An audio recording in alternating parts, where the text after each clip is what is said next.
We're redoing one of our enclosures for one of our most beautiful animals at the Reptarium. And it's this beautiful animal right here, the Madagascan tree boa, or what they call a Sanzinia madagascariensis. Absolutely incredibly beautiful animal from Madagascar. Love these guys, been dream animal of mine forever, but it's getting a little bit big for this cage. But that's not all. It actually has a mate that's been living over at BHB for the last year and a half. But today, we're actually gonna redo this enclosure, and they're gonna be reunited, and we're gonna put both of these Sanzinia in the same enclosure. It's gonna look absolutely beautiful. And who knows, one day they might actually breed. So what do you say we go get Jessica, find out what we need for this enclosure, and get it all fixed up? Jessica, what do we need for this enclosure? In the bottom, we could maybe fill up with like a nice big fern and maybe a philodendron that can crawl up the side. And then I want to get a few potted plants to replace some of these fake plants. Just because this enclosure doesn't have a mist system, so I want to increase the humidity, and plants are a good way to do that. Well, it looks like we're going to have to head to our favorite plant store, Telly's. And I'd get in big trouble if I don't bring Lori, because Lori absolutely is obsessed with plants. More on that later. What a beautiful day to go to a plant store.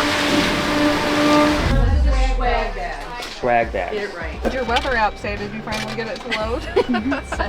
As we're heading over to Telly's, I wanted to tell you that we are 3 weeks away from AnimalCon USA. That's right, 3 weeks away from a massive event down in Orlando, Florida, September 15th through the 17th. All your favorite creators from all over the country that work with the animals are going to be there. It's going to be an absolute riot. It's going to be amazing. The link in the description, animalconusa.com. You do not want to miss this event. So here we are at Telly's. It's one of our favorite places to go on our days off or just when we're hanging out. It's got just such a cool array of plants. From, kind of low end, just, garden plants, all the way up to like super expensive collectible plants. We're gonna find some good stuff today. We should use this one. What is it? This is a Red Anderson. Red Anderson. Now, how much? $249.9. Put it back. Can we put this one in there? Yeah, what about this? What is it, first off? It's a Monstera aurea. So it's got yellow variegation instead of the white. Ah, instead of the white variegation. And it's $2,500. Now, I don't think we're quite at that level yet. It's a beautiful plant, though. I am not kidding you that one. I have a feeling that this will show up at our house sometime. And this place has some incredibly cool plants. And speaking of house, like the Gloriosum, it's a different kind. It's a Mamie, I think. But it's a crawler, too, and it has like that really cool silver color on the leaves. I tell you what, I gotta get these guys out of the boutique section where the plants are so expensive and find some plants that are actually affordable. After all, it is a reptile enclosure. I love bromeliads. Oh my god, this reminds me back in the old school Columbus show days. Remember when Fred Keith was selling all the airplanes? Oh, I do remember that now. How cute is this? $6. That's more my style. That's a nice fern. Can we get this one too? Of course. I don't know if this was such a good idea to bring these guys here, because this is going to cost me a fortune. Thinking about some sort of philodendron that climbs. So this is a ginger plant, $200. So I think this one could go like up in one of the corners. It's $60 though. I'm not sure. I'll have to okay that one first. $100. This gets expensive quick. Yeah, it does. You guys getting off the mission? No, this is the mission. Where's this one going? This one's gonna go in my house. Will this fit? No, I think it will. I think it will fit in a cage.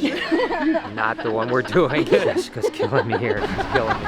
This one's cool looking too. It's kind of neat. Yeah. What is that? It almost looks like a big money tree. It's a Thermatophyllum. These things are pretty. Not bad. Ooh, that's kind of cool. You want it? I'm really kidding. This one's nice. It's got a lot of yellow spotting on it. Called something firefly. Is that the technical name?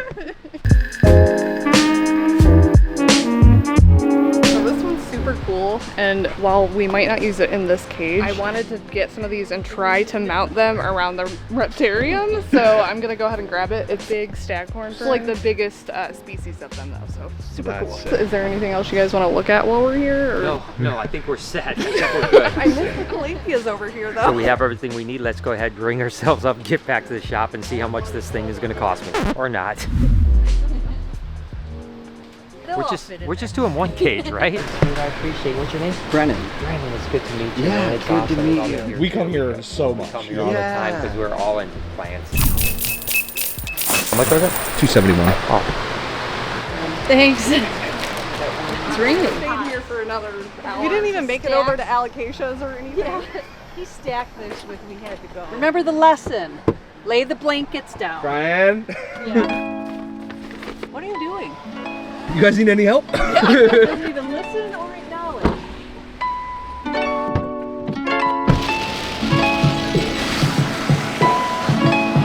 So many plants. What up, Jay? Whoa. Wow. Looks like a fern. All right, Jessica, I'm going to leave you to it. I'm excited how you're going to fit all these plants in this one cage. It's going to be interesting. We'll check back on later. I'm excited to see what she does. First step is we got to get all these fake plants out of here because we have real plants to put in here. Excited about that. I've always wanted to put a bunch of real plants in this cage. I think it's going to look amazing. A lot of times I like to just kind of set things in first to see how things look. And that's what I'm going to do here too. We're going to try not to have to foam anything in here. Pretty sure this I'm going to have hanging in here somewhere.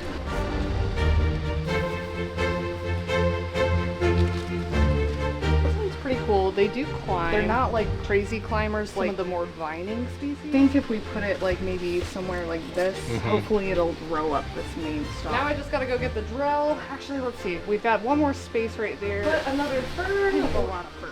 There's a lot of fun. So let's go take a trip down to the basement. What might be kind of cool is something taller. So I've got all these like monsteras. Oh, look at all the cool stuff though. Yeah, I got lots of stuff growing down here. Like these guys will be ready soon. Some little golden goddess philodendron. I pulled this out of a cage yesterday that was super overgrown. So it's literally just like a giant mass of roots. I might just try and throw this in the bottom of there. Have something to do with it because I really don't want to try to untangle this mass. It's been amazing over the last several years how our enclosures have evolved a lot. When we first opened up, they're pretty simple type of enclosures, and Jessica's just gotten better and better at scaping. And now look at how amazing these enclosures look. And you know, not every enclosure is completely perfect. We're constantly kind of upgrading. Jessica's doing a great job, and I know she's chomping at the bit to get across the street and do all those enclosures over there because we're hoping those are like next level, you know, really doing amazing work. I just love enclosures like this, and look at how beautiful that frog is.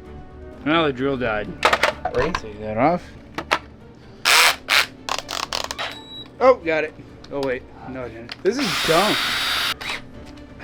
Got it. It's just rust from all the anaconda. Yeah, we need a new one so you could just leave that on that one and not get a new one rusty. Exactly. Yeah. Now the fun part is trying to attach all the pots. Drilled to hell. Figure out how I'm gonna hide the pot a little bit better. Since I've got this up here to kind of hide the pot, I'm gonna have back here. That's what we'll do. We'll just split this.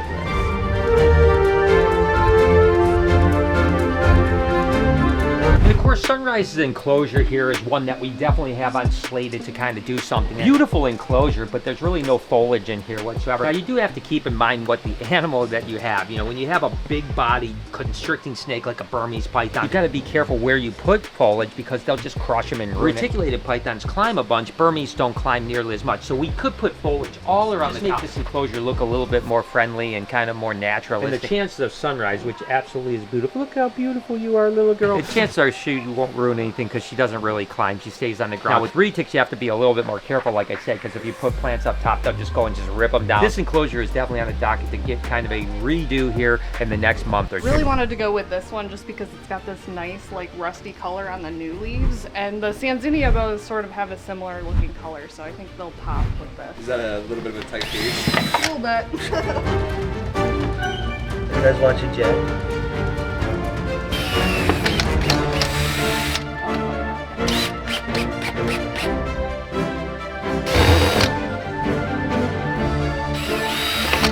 Of course, you guys remember when we put Verde in this beautiful enclosure right here. We actually have the waterfall off right now, so we have to get that back rolling. But she's spending all her time in the water, just like a normal anaconda. And that's what's cool about it, right? Is the enclosures you have to do where they're naturalistic. You can also see the animals, but then the animals are happy. It's this balancing act that's a little bit difficult because, you know, I don't like to go to zoos when you see a really beautifully enclosure, but you can't find the animal. But at the same time, you don't want the enclosure to be barren or not have the necessities that the animal actually needs. So it's a kind of a balancing act right here. As far as the waterfall, what basically happened was this tube just kind of popped out. Verde, it's okay, girl. We just have to pop this back on, put it in the water. And like I said, I love the fact that Verde is loving this enclosure. I mean, it's an absolute beauty. There's no doubt about it. Look how beautiful she looks. Oh my God, how amazing is that? And I remember when we made this enclosure down at Universal Rock, and it was one of my favorite enclosures that we made. It looks even better now that Jessica's really kind of souped it up and makes it look so amazing. And again, Verde loves it.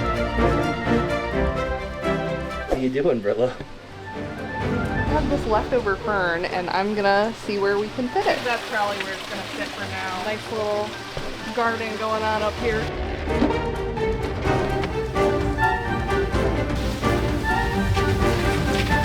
Alright, right, guys, it's all done. Let's go get Brian and see what he thinks. Jessica just told me that the enclosure is completely done, so we're taking the male Sanzinia Madagascan tree boa. We're gonna get it over there, put the female in together. Let's go take a look. And I always like to kind of be surprised. So when Jessica's doing an enclosure, I try not to watch her do it at all because I want to see the end product just be absolutely blown away. I think it's gonna be really cool over here with the Sanzinia. It's really planted out well. Oh my gosh, look at how cool this looks. Oh my gosh, look at all the color and plants. Just absolutely gorgeous. Again, it's kind of upping that level, a zoo level, you know what I mean? I'm gonna go ahead and put the male Sanzinia in here first. And then we'll go ahead and put the female in. Look at him and the colors here. Got all this stuff popping. Oh my gosh, that's absolutely gonna be incredible. Again, you know, they have plenty of spaces to hide, but I'm hoping they'll spend a bunch of time in the trees because that's what's gonna look good. So let's go ahead and get the female. The female's just a little bit bigger than the male, but they're pretty similar size. So we'll go ahead and take this girl over here. We got a new exhibit here, you know. We're gonna definitely do another green tree exhibit at some point. Not exactly sure where it's gonna go. Sanzinia will go across the green tree, will go across all kinds of stuff. You know, the hard part, I've been thinking about this a lot, is filling these enclosures back up after we take all the animals across. It's gonna be a little bit of a challenge because we have so many amazing animals here at the Reptarium, and most of them are gonna be across the street. So it's gonna be a little bit difficult to figure out, and look at this guy already climbing way up on top. I'm gonna go ahead and put her right here. Like I said, you can see she's just a little bit bigger. But we'll see, they'll definitely kind of find like some spots that they feel comfortable and stuff like that. I mean, let me know in the comments what you guys think. I think Jessica did an absolute banger of a job. Hope you guys enjoyed today's video. If you did, there's a playlist that you can watch all kinds of videos. You can also hit that subscription button. It would mean a lot to me. Also, hit that like button while you're down there. Have a wonderful day, Reptile Army. Remember, Something something firefly. Is that the technical name?